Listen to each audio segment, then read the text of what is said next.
devraient unir d'un passeport vaccinal pour vos prochaines vacances à l'étranger. Alors que certains pays commencent à rouvrir leurs portes dans le contexte de programmes de vaccination de masse, la question se pose de savoir si l'état de vaccination d'une personne aura un impact sur sa capacité à voyager. L'Arabie Saoudite vient d'annoncer qu'elle allait bientôt lever ses règles de quarantaine pour les voyageurs d'affaires vaccinés et elle est en discussion avec ses partenaires internationaux à propos de l'utilisation de passeports vaccinaux. La réponse courte est que nous y sommes assurément tous favorables, mais le problème est qu'il y a trop de plateformes qui sont à présent développées. Je veux dire par là que l'IATA a un passeport de voyage, l'UE a un passeport vert, le Forum économique mondial possède un passeport commun. Je pense qu'en tout, il y a 12 initiatives. Toutefois, la coopération internationale n'a pas été la caractéristique d'une pandémie qui a souvent vu de nombreux gouvernements se replier derrière leurs frontières. Outre la possibilité de faux documents, se pose aussi la question de savoir comment le passeport vaccinal sera régulé.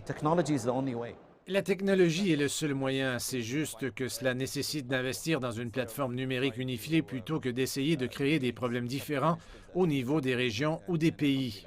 Pour ceux dont les secteurs du tourisme et de l'hôtellerie sont florissants, la question pourrait être plus pressante. L'aéroport de Dubaï est considéré comme le plus fréquenté du Moyen-Orient.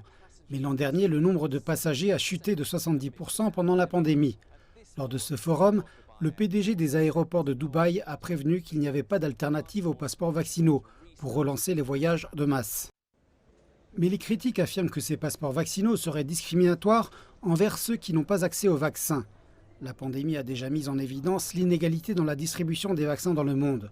L'Organisation mondiale de la santé a exprimé son inquiétude que les passeports ne créent un système à deux vitesses pour les voyages. Pendant ce temps, chaque pays poursuit ses propres projets de réouverture.